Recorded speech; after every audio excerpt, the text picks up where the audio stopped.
What's going on, people? Welcome to the Morning View, 11th of March. Happy Monday. I tell you what, Aminor straight out of the blocks. Where the F is Owen? Hurry up. I was here. Where I was are on you? time. I was on time. It was blame Flex. You had to make a cup of tea. You know, you had to take a phone call. It's a very busy man. You know what I mean? I'm here. I'm ready.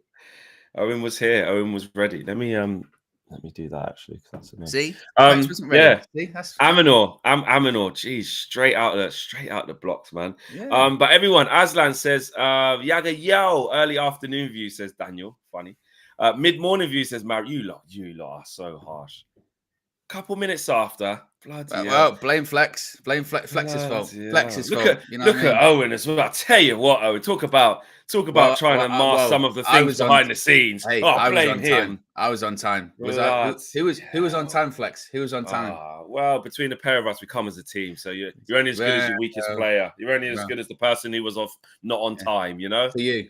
Bloody hell! Look at that. No support. What? No, listen. It's just like Man United. Show for you guys. It's just like Man United. Okay. Who do you want to blame? Who do you want to really blame? Yeah. You've got the manager Flex going, it's collective effort. You got the player here going, look, I tell you what, the manager's not setting us up right. Tactics are way off. Okay. I've been asked to do too much running. There's too much gaps in the midfield, Flex. That's what it is. Too much complaining. Sean says a couple is 2, not 7. 2 minutes late, yes, but not 7 minutes late. Okay, we are here. Big up to everyone in the chat. Smash a like on the video. Subscribe to the channel if you are new. Big shout out to everybody and anybody who is embarking on Ramadan. Big up to you guys, everyone in the chat. John James, I think, says it there. Who else? Jaden said it earlier on. I don't know if Min is in the chat as well, but shout out to we got a big Muslim community. I know we do. So big up to everybody celebrating Ramadan right now as well. Super chats coming in straight off the bat. You guys know 250 likes. That's what we need in the morning shows. That is the instant. That is the one.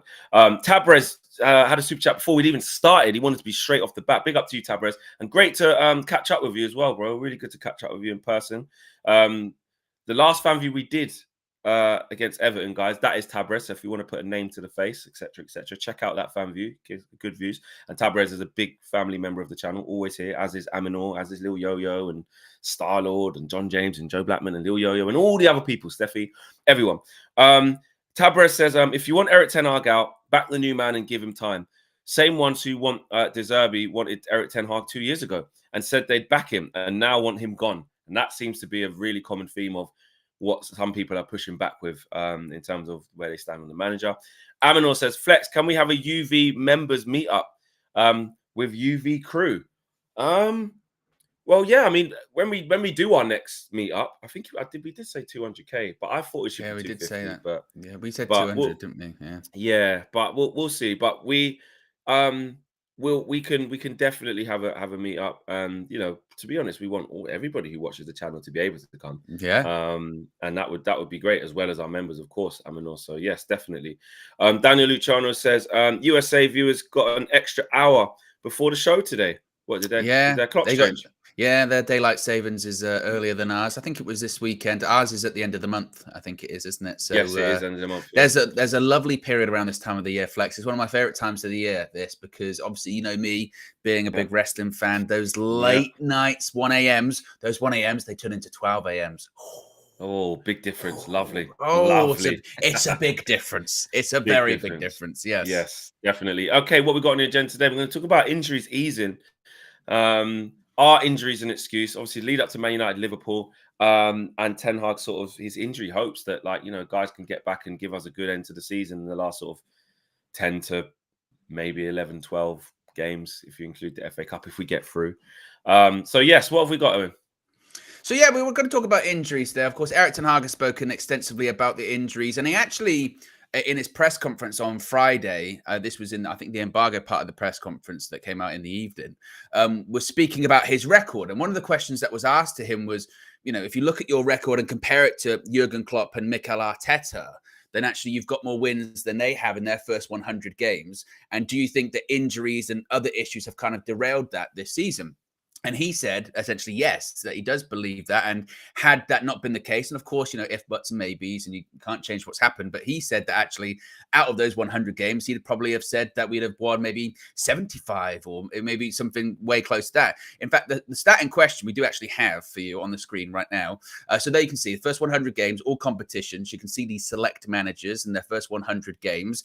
And in terms of victories, Erik ten Hag has 60 out of his first 100. Mikel Arteta had 54. Jurgen Klopp only 50. In terms of draws, Erik ten Hag, fewer draws as well, 12 draws compared to 20 and 29. The losses, though, more losses, 28 losses compared to 26 and 21. So when it comes to that, Flex, when it comes to what he's saying there and the injuries, do you think injuries have curtailed what was a positive trajectory, or is it an oversimplification of saying it's just injuries. It's just injuries that have gone against him this season.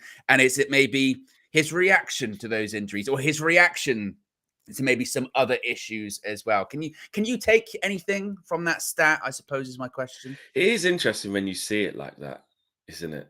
It is interesting when you see it like that, because when you see it like that after 100 games, to sort of say where you should be or where the other two have gone on to be after their 200th games or whatever, the next part of their journey. It's like, well, he's done better than anyone else in the first part. I will say this, because this is the bit that gets polarizing. So you're saying, let's just look at this one. We're only going to talk about this one graph, okay? Yeah. This one piece of stats here. In the first 100 games, he's done good. He has done good. Now, people can push back, and I get it. And I do say this. In my opinion, Erik ten Hag inherited a better squad than like Arteta did. And Klopp. Yes. Definitely. Klopp had some real bad ones in his first season /2. He did. He had some awful players. And he did, but isn't it? Is it the same? Is it the same Liverpool team that like the season before challenged for the title? Yes, it was. But that's like the Sir Alex one. That doesn't, that had changed. And they didn't win it. But that is worth pointing out, though, isn't it? Yeah, they did. And I think this is your point. You made it really well on the Flex and KG show last week when you said you can make comparisons to these other managers and their records, and they like to do the Arteta one quite a lot, don't they? Because Arteta is the model for perseverance, back him through the difficult times, and it will come good. Like, he's become the model for that, really. I mean, I suppose Sir Alex Ferguson's the model for that as well, because first few years at Manchester United were not all to write home about, were they? But let's say the modern model in the last few years. But when you do that, you have to be careful, because you remove a lot of the context to these specific situations, don't you?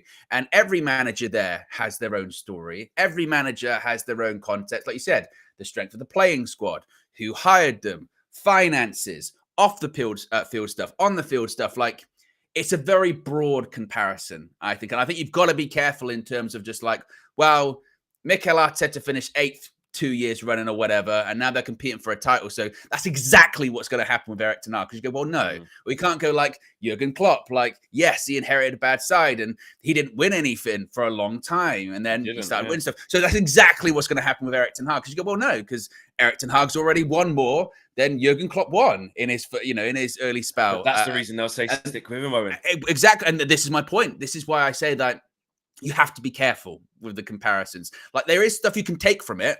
Absolutely, you can take from it, because you look to last season. We pushed back really hard on this towards the end of last season, didn't we? It was largely from opposition fans of going, "Oh, United haven't had that good of a season," and everyone went, "You're taking the piss. We haven't had a good season." Of course, we've had a good season. We were rubbish the season before. We finished third. We won a trophy. Ever. Yeah, we finished third. We won a trophy. We got to an FA Cup final. That's a good season. That was better. And this was the big argument last season, wasn't it, about who had the better season, United or Arsenal? Arsenal finished second, but they were in the title challenge. They got that trophy, the title challenge trophy. Well, we got the actual trophy, and we finished in the top 4, and we were in another final. So you say, but then the Arsenal fans say this is why we had a better season, because we knew what we were getting. And but it's not last season. Then this is the point. It's not last season. It's this season. This season, Arsenal had a better season than us. Clearly, they're challenging for the title. They're still in the Champions League, and no, you never know. We might end up but that's why they say it.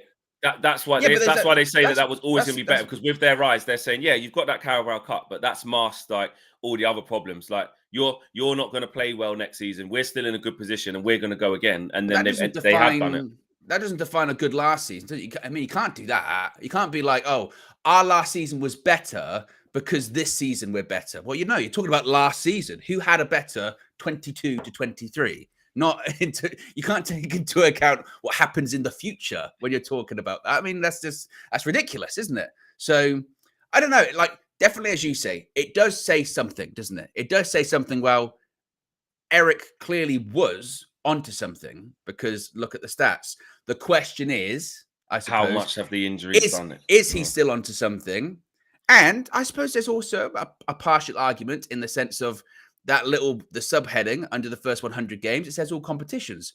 We were in every competition last season, so naturally we were going to play more games than I suppose maybe we usually would in the season. Because Arteta does the customary go out the FA Cup, go out the Carabao Cup. Exactly.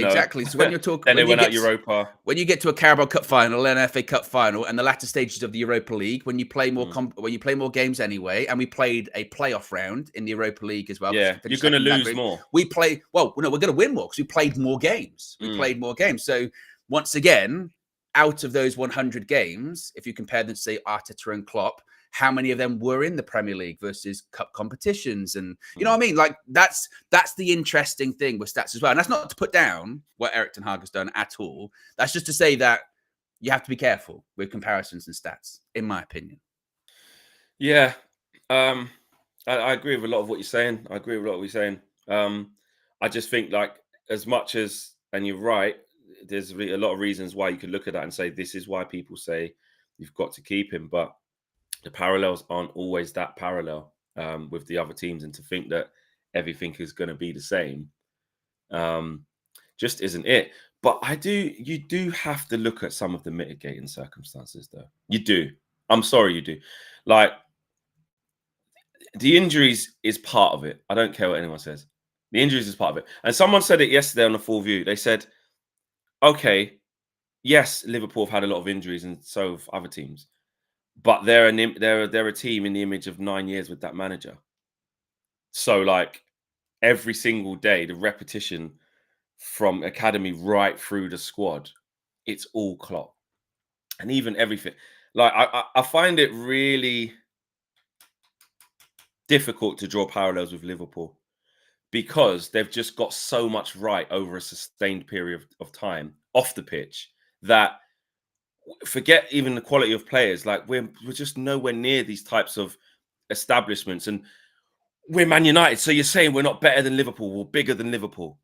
Pause. What I'm saying is our football project in the last 10 years versus Liverpool's football project, the decisions they've made, the managers they've invested into, the DNA that they've now transmitted through the football club from the manager that they've kept in.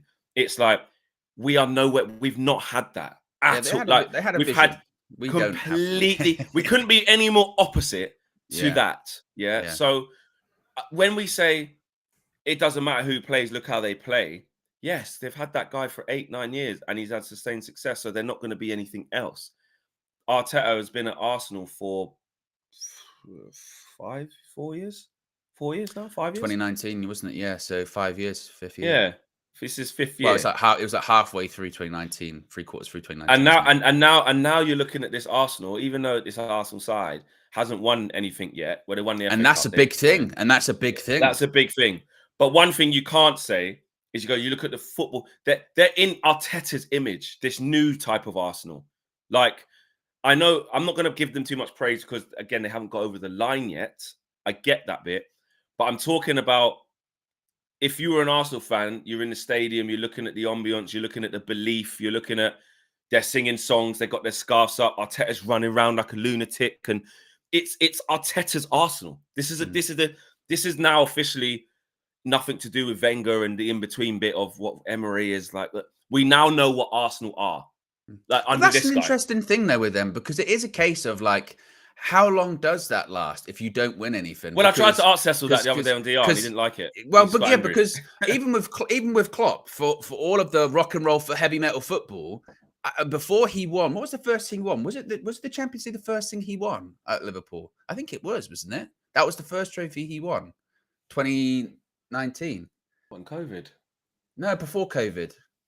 Champions. Oh, sorry, against Spurs. Yeah. I think that's the first trophy he won. 18, correct me if I'm wrong with that. I don't think they won the League Cup before that, because the FA Cup was the last. No, thing that was the that first. He hadn't won. That was the first. I think it was. Yeah. So that was the first thing he won. He'd been there a while, and at that point, there was that discussion of, wasn't there, of like, you play nice football, you got to win something eventually, you know, and that will come with Arteta too. Like, great football, and having a team that plays in your identity is fantastic. But if we're talking in 2 years' time, and Arsenal still haven't won anything apart from that first FA Cup, there'll be questions. Of course, there'll be questions, because again, it's about winning. Like that. That's ultimately what it's about. And just to circle it back to Ten Hag, one thing I will say with him is he has had to deal with more noise than I think anyone would have in their first couple of years as a manager, particularly at a club of the size of Manchester United. I mean, you're always going to deal with noise anyway, but just the list of stuff that he's had to deal with, whether it's, Ronaldo talking to Piers Morgan, and I know people go, it's Ten Hag's fault, or the Jadon Sancho thing, which again, they'll go, it's Ten Hag's fault. The Mason Greenwood thing, I mean, what happened at, the beginning of the season with the statements and the leaks out and all that kind of stuff, the Anthony thing off the field too, the takeover stuff, that's 5 things that haven't got anything to do with the stuff on the pitch really that much. You can maybe say Sancho, but like, that's crazy. Then you do factor in injuries and what have you. Like, it's a lot. Like, it is a lot to deal with, and certainly lesser managers would have completely crumbled with that. So I don't dispute that at all. I really don't. But I suppose then the question is, with all of that, is that enough to give a manager a free pass, if you will, for things that he can control, tactics and in-game stuff that maybe he doesn't, that maybe he should take a bit more accountability for, and style of play. But then again, people will say injuries, and this is the point with the injuries that we're talking about now, is that was last season, and those stats that we showed earlier on, was that evidence that when he does have more players available and his better players available, that he's winning more games than other managers were in their first season as well, or their first 100 games as well. It's a really difficult one. And what I have come to terms with, Flex, is we're never going to agree on this. No. There is never. It's not going to be a unanimous opinion on this. But you know what? There's too many mitigating factors, isn't there? That's almost the problem, isn't it? Yeah. There's too many different bits of it. I don't necessarily think. Yeah, that's what I was going to say. I don't actually necessarily think it's a bad thing that we don't all agree, because literally, like what you said. No, I'm not saying there are so many mitigating factors. Because actually, one way or the other, there's an equal or proportionate thing on the other side that disproves A or B. There just is. There just is. So if you think, and this is why I'll be deadly honest with you. This is why, no matter what you think, as long as it's not toxic and horrible with how you communicate it, I don't believe in that. That's the key. The key. It's how you communicate it. Because that is just being horrible or being negative or trying to shit on the players or say this or say, like, that's just never going to be I'm not that as a person in life. But like, if your thing is like, you just can't see the future, right? I don't necessarily think you're wrong. If you do that in your measured way, and this is why you believe it, and again, you can have whatever stats you need to support that. There's enough stats to support. And there are loads. Yeah, there are loads. There's enough stats to support that are bang in your face, black and white. Well, tell me this then. Yeah. Well, look at this stat. Tell me that. And you go, well, what about this? So cool. But also, if you want Ten Hag to stay and get through this thing and think, I'm telling you, like, we had a good first season. Look what's happened this year. So many, like, how are we supposed to compete? And, you look at graphs like what we just showed you then and graphics that we just showed you then, that stuff to support, like, come on, give them another year. It's 2 years, one good, one bad. Okay, go again. Everything's changing on top. It's not going to be the same. Players, when Ten Hag does say, I want Frankie de Jong, we're probably not going to get drawn out in a stupid saga where we can't negotiate properly and end up with someone in the polar opposite like Casemiro. When Ten Hag does say, give me a proper striker, like Rasmus, big up Rasmus, by the way, but, I need the Kane plus Rasmus, or I need the this plus that. Yeah, imagine you had Kane and Højlund. My God. We're going to get it. When Ten Hag is saying, I tell you what, yes, Maguire hasn't played for me all year. That's what I truly think. I want better. I don't want Maguire to play for us. Look, all last season, I didn't play him. Yeah. And it got to the summer. He was nearly about to be sold. That's what Ten Hag wanted. Same with Scott. These types of players broke up the McTominay and Fred partnership instantly as soon as he got here. He saw things. He can see things. Changed our goalkeeper. Okay, the jury's been out, but we're starting to see it a little bit. Like, I do think there's reasonings, and I get why people would say stick with him. So back to what I was saying, it's like, it's if we all did agree on one thing, it is nice that we all agree and there's not infighting. But actually, with how the disparity with how inconsistent it's been, it's only going to drive inconsistent opinion, which is totally understandable. Yeah, it is. Really. It is. And I think for everyone to agree, it either has to be really, really good or really, really bad. You know, that's it. If it's like Ollie, when the Ollie thing came to an end, we just even then there were still people kind of doing it, still like but that weren't real though, Owen. That weren't. Well, there was still some because there are still people today that are going, But I think total unanimous. It has to be so bad or so good, isn't it? And when it's so good, nobody can say. Like, there can't be a Liverpool fan that's like, yeah, well, I tell you, it's probably a good thing he's leaving, because I tell you what, we've had enough of this type of football. We've had enough of these amazing home records when no one can come to Anfield and win. And if you're a City fan, when you win it, when we did it with Salah, you can't want any form of change. You want it to last forever. Yeah, exactly. You want it to last forever. Exactly. So yeah, I mean, like I said, it's either to be so bad or so good. And like, look, with the Ollie stuff, certainly the prevailing like Pep. The prevailing majority, shall we say, with Ollie towards the end, and I was including this, was like, it's done, he's got to go. But there were still some that were like, give him more time, blah blah blah, because there always will be. But I think what's interesting, like you said, at this point, because it is very sort of wishy-washy, because it is sort of the contrasting opinions, it's a strange time, because they're both right in a way, aren't they? Because like you say, like there is strong, it's not irrational. Like there's no evidence to back any of it up. There's lots of evidence to back lots of things up, aren't there? And I think it was a really good point that Kenny brought up last night on the Full View. And it kind of put it into perspective for me when he goes, we can debate and we can talk and we can discuss this all and we can have our own opinions on it. And our own opinions are absolutely valid. In the grander scheme of things, though, it kind of doesn't matter, because I think Ineos have made their choice. I think they made it a while ago. And unless something dramatic happens between now and the end of the season, you never know, it might. Look, we've got an FA Cup game coming up at the weekend, Liverpool, Old Trafford. We shall see. But that might be the thing to turn it around. But there's just, as more time goes on, you just get the feeling that Ineos, with the way that they've moved on lots of other issues very quickly, very swiftly, they've got a committee together looking to build a brand new stadium already. They've got a new CEO, Dan Ashworth. Whilst he's not, United yet, he's left Newcastle already. He's on gardening leave. Like, it's happening. It's just a case of when.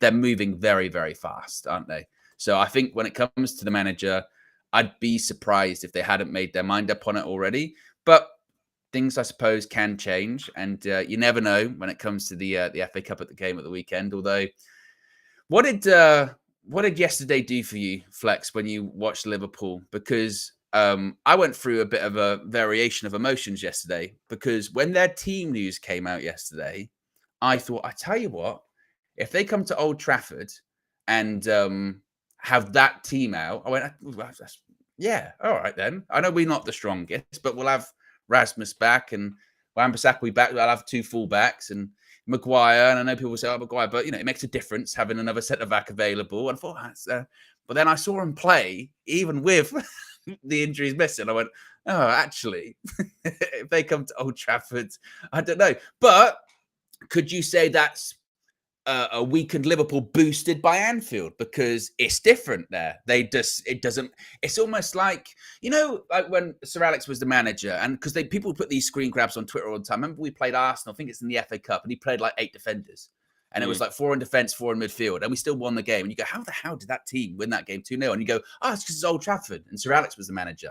And is it kind of like that with Liverpool at the moment at Anfield, where it's like, it doesn't really matter who he puts out there that much. It's at Anfield, a couple of decent players, some of their bet, like, Van Dijk or whatever, that'll do. And they just do what they do. So coming to Old Trafford, if they've got injuries, like, has it done anything for you, that game yesterday? Or are you still concerned? I was still as concerned as always was. I've done that with Liverpool teams before. And when I learnt my lesson of never to do that ever again, that season in COVID. No. One where they still managed to get Champions League after having a million injuries. When was that? Yeah, COVID. Yeah, COVID one. Yeah. And they came. Didn't they win it in COVID? No, season after. So there was 2 Right. COVID seasons, weren't there? There was. That was it. There was the halfway through season, which is the one they won the league, and the next season was the full. Then the other one. Oh yeah, because they started with fans the year they won it, didn't they? Then it got cut off. Yeah. Right. So that season after that, where they went from winning the league, then they had loads of injuries, right? And they were coming to Old Trafford, right? And they had to play like, I'd love to get the team up from that day. They had like Nat Phillips playing, and and what's that other geezer? Remember that? Yeah. And what's that other geezer centre back? Nat Phillips and not Williams. The tall guy. There's one mixed race guy with a bun, and one. Someone put it in the chat. Nat Phillips and someone else, some other kid. Reese Williams Reese Williams. Reese Williams. That's it. It was Reese Williams and Nat Phillips. Yeah, that's Kabak and that. Yeah, and I'm like, these men got to come Old Trafford with them dead players. They're never going to get top 4. We can stop them getting top 4 by beating them today. I remember the lead up to it, and I was on United stand. I was like, yeah. Just going to smash up Liverpool. They ain't got no players. Rare.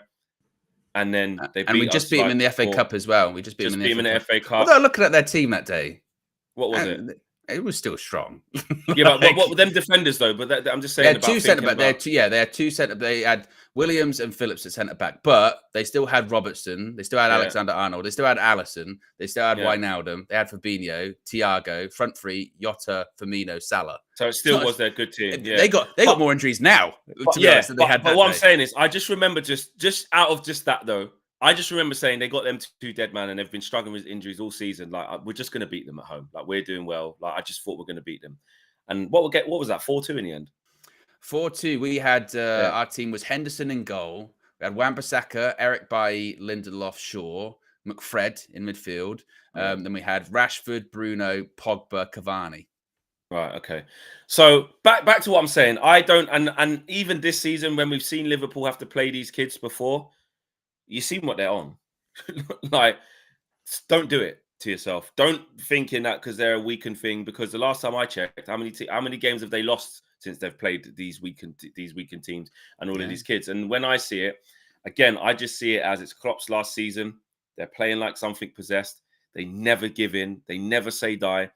And most of all, they don't lose many football matches. They don't lose many football. I can't remember the last time they did lose. When is the last time Liverpool lost? Gosh, when is the last time they lost? I'll have a look. When is the last time they lost? Because, draws against Luton, winning in the last minute against Forest. What is the last game they lost? And when was it? I bet it definitely isn't this year. Was it Spurs? Arsenal. Oh, yeah, Arsenal. Right, there you go, Arsenal. And, they beat them in the FA Cup there when, that was a tough game with the kids. And Arsenal should have put them to bed in the first half, and they didn't, and Liverpool found a way. Fair play to Arsenal and the one in the league. They just ran up on them. The Arsenal are doing that right now. They're very good. So they don't lose many football matches. So them coming to, honestly, and this is why I'm in 2 minds now. Not 2 minds. This is why I'm extremely concerned, because if I'm being honest, if I'm going with this, I can't see it. I can't see it. I can't see. Once I get to this in my heart and I start talking about it's Old Trafford, we've got to be up for it, we've got to be physical, we've got to just, I can paint that picture. But just right now off my head, the way that they played yesterday or the way that they do play with, even if it's that same team right there, Endo in midfield, the way he's playing brilliantly, I'm looking at, Salah to come into that, on the right-hand side against Lindelof probably. Diaz was something possessed. Didn't have his shooting boots on, but something absolutely possessed. Yeah. Darwin is Darwin Núñez. McAllister's playing fantastic football. Much as I cuss Van Dijk for saying he's not the best ever centre-back in the Premier League history, which I don't think he is. He's not. He's playing up. Because he's not. He's playing unbelievably well. He's got Quansah next to him and Connor Bradley, two youngsters.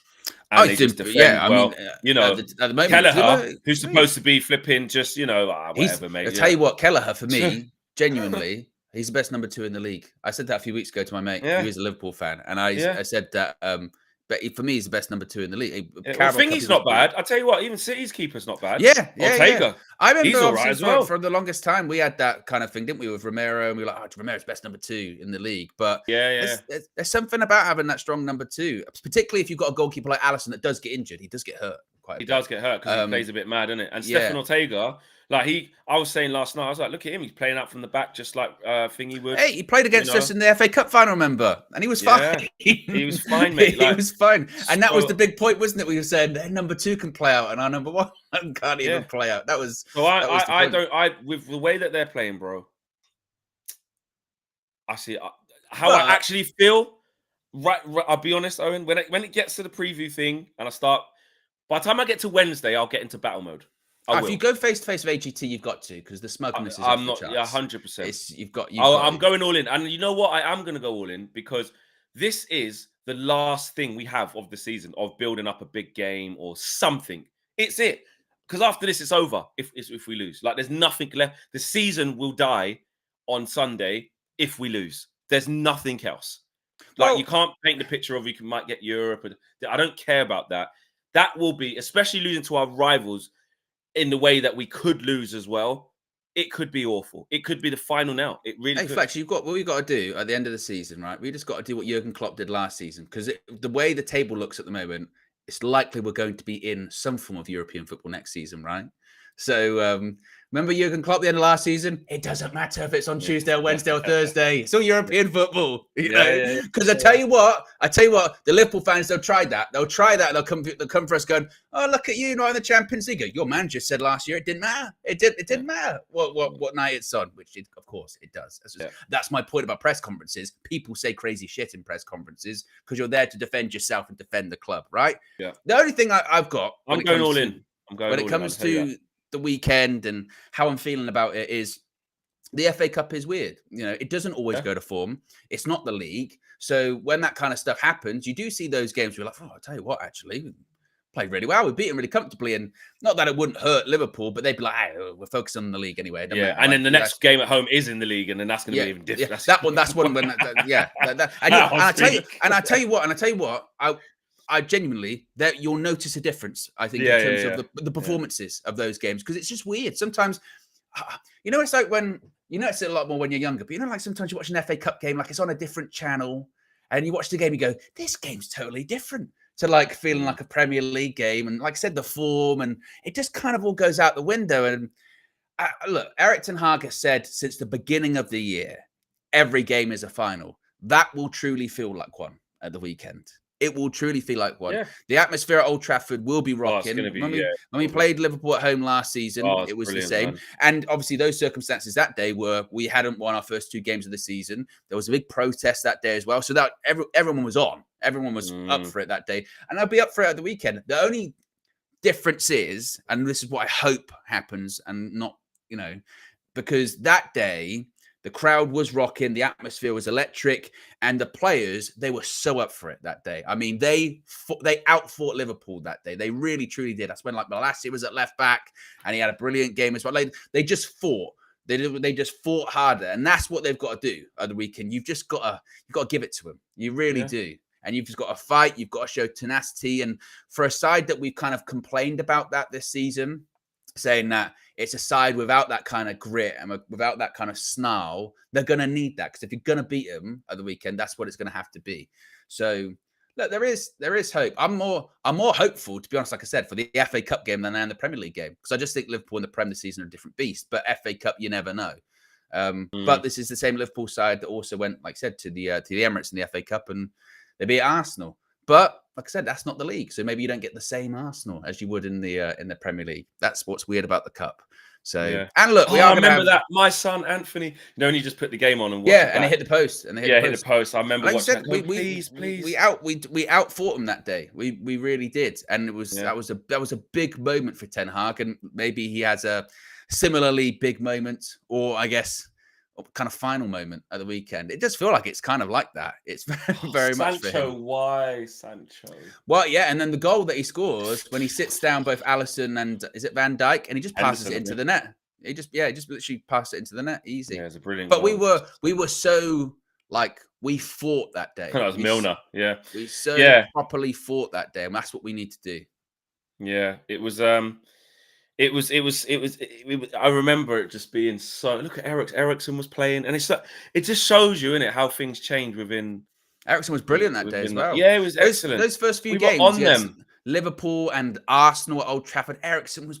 I remember after the Arsenal game, I think it was, he's doing an interview with Sky. And he's like, "Yeah, it's a nice little kickabout today." Like he was so composed, and we kept saying he's the pass before the pass. And we were raving about Ericsson because he did come into a team that couldn't pass the ball, and he could pass the ball. We were like, "Oh, this is great."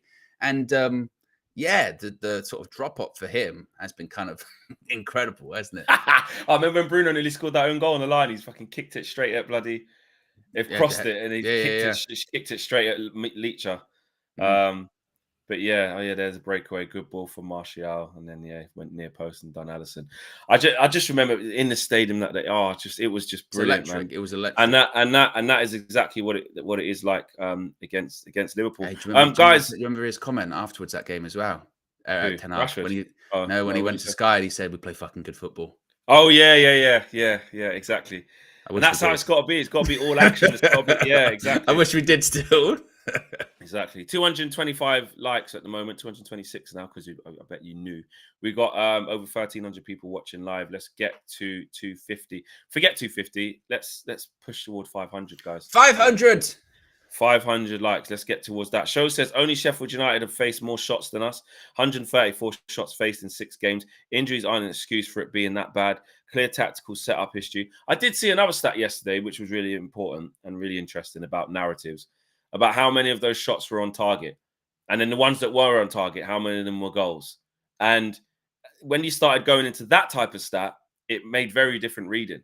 Like, the fact that we are open means that, people are sort of running down on our goal and taking shots from distance. But a lot of the goals, like, we're not actually conceding as many big chances as you think. Again, this is the interesting thing. I would say that.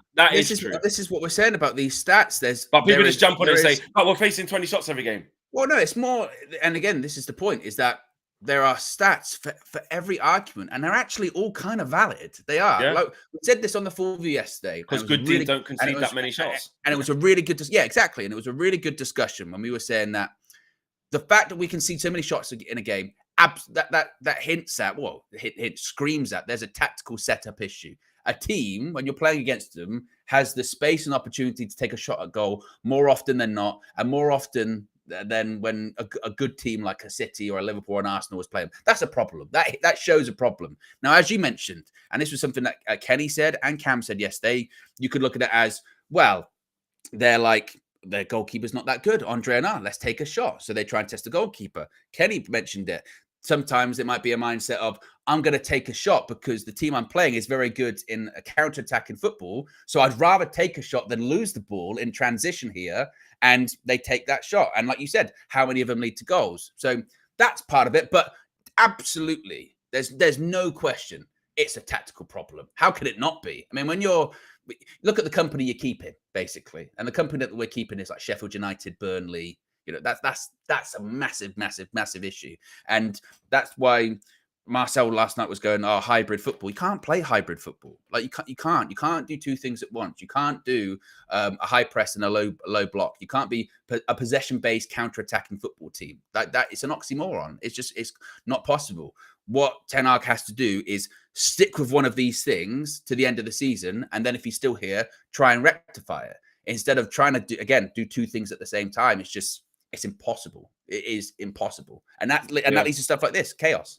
And that's what I was saying. He does have to be a bit more rigid in what he's going to do. Pick one and then stay with that. H says injuries aren't an excuse against low quality teams who also have injuries. Big up Kenny for highlighting that Everton outplayed United.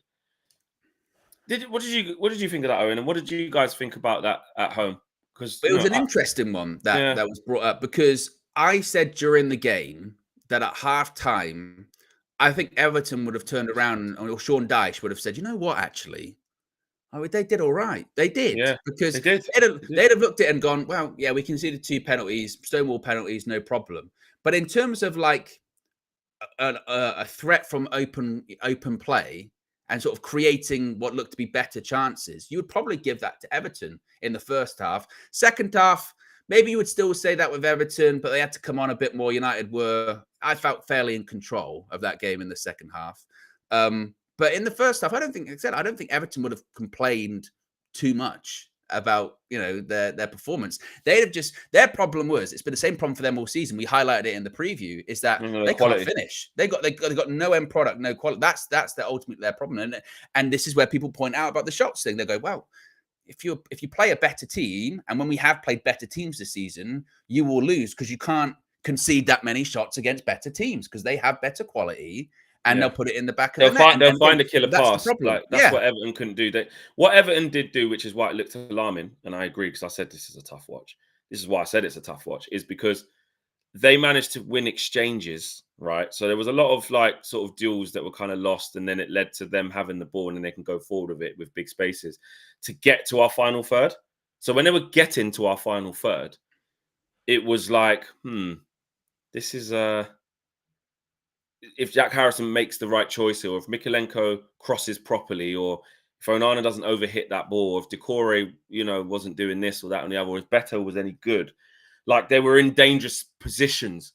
And when you give up dangerous positions consistently against really good teams, that's why we get hurt. And that's what people are talking about. And that's why when we win games, there's a large portion of fans that dissect how we won and say that wasn't good, man.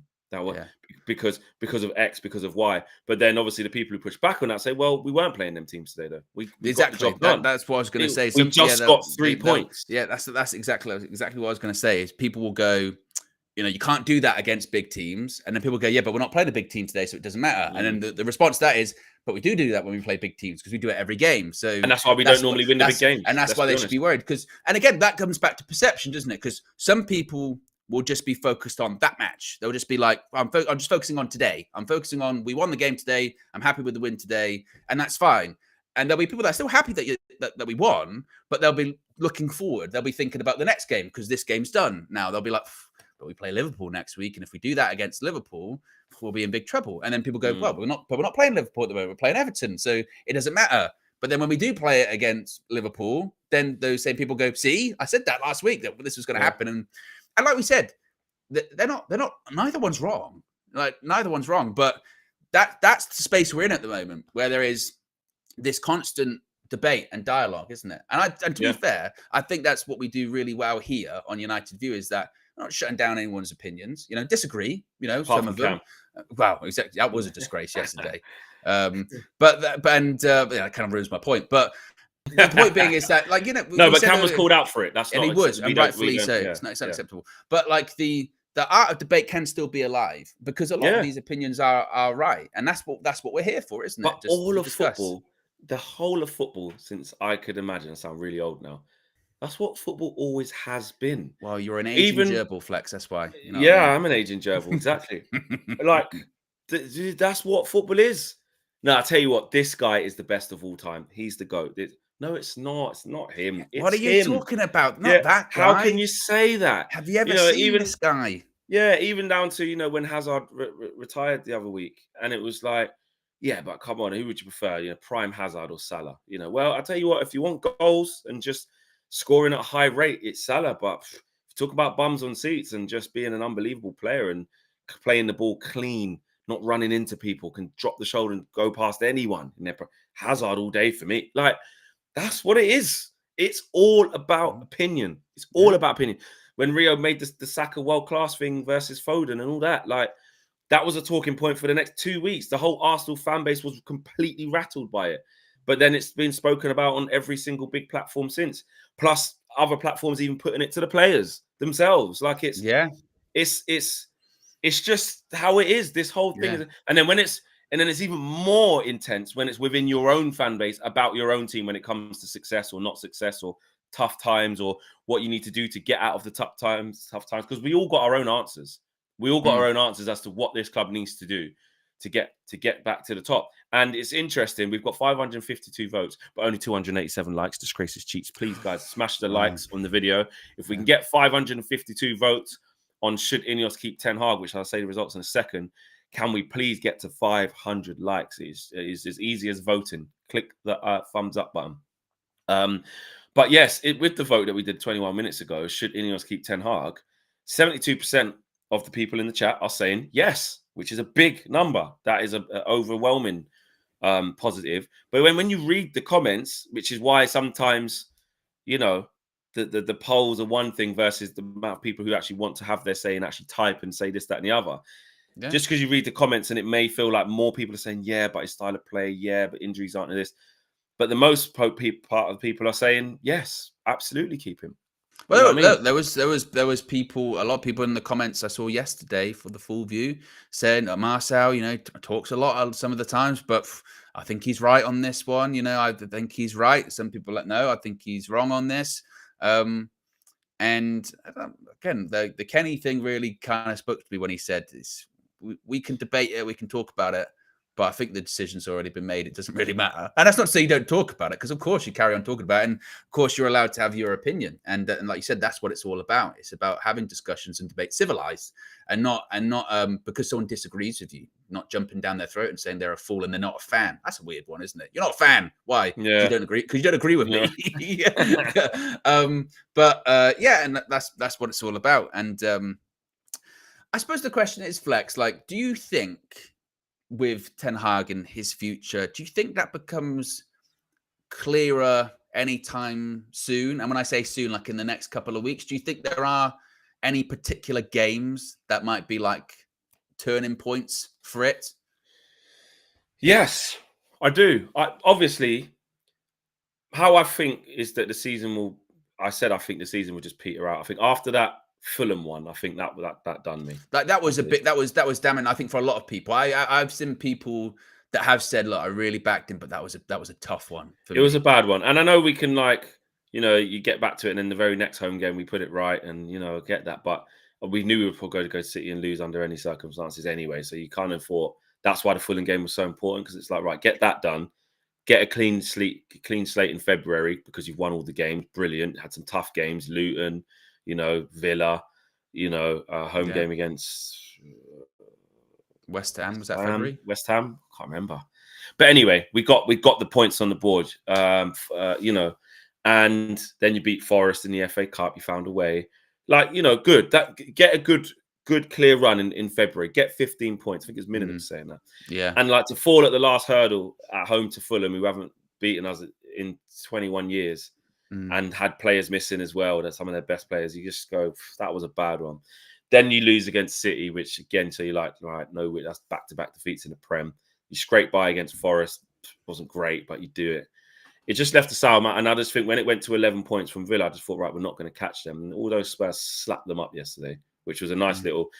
At the same time, we were trying to catch them all, but I don't think we will. It was quite refreshing to see Villa just get slapped. It was a complete collapse, wasn't it? I mean, it was tight for ages, and then Spurs score, and they then did it to themselves. Do you think the McGinn one was a red? Well, at first thing I thought no.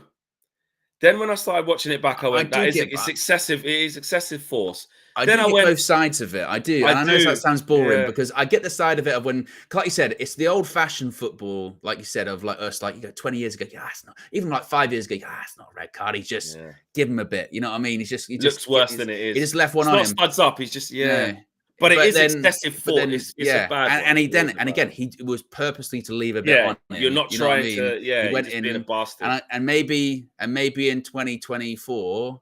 That's a red card, I suppose. I don't know. If someone done that to our player, I'd be furious. We're saying it's a red card. Put it this, we always say if Casemiro did that red card. If Casemiro did that, he's getting red card. 1,000 million. And we wouldn't even complain about that one. Exactly. And that's the thing. I suppose it's consistency. Because you will see games when it's like, that's a booking. You'll see games where they'll give that as a booking. And it did change the game because Villa completely collapsed after that. Yeah, it just collapsed. But it's mixed. Like lots of people are saying with that when they're going like, well, it's a red, not a red. Yeah, it is one of them. But back to your question, I feel like this is defining because if we lose against Liverpool, it's season over. It's season over. There's like, I haven't bought into this. I know we're only 8 points off of Villa now, but yeah, we're not it's doing Spurs. We're not going to catch both. We're not doing Forget fifth Champions place as League. Champions League, because it's not No. like we've had like English teams have proper shit the bed Yeah. in Europe. It's only in the last Liverpool is couple going to weeks. carry it through, and Arsenal and thingy. Man City, yeah. Yeah. So I just see a bad situation. This is the pessimistic fleck. I see a bad situation whereby we lose both games against Liverpool. Lose both games against Liverpool. Possible. Which is possible, and that would really, that's it.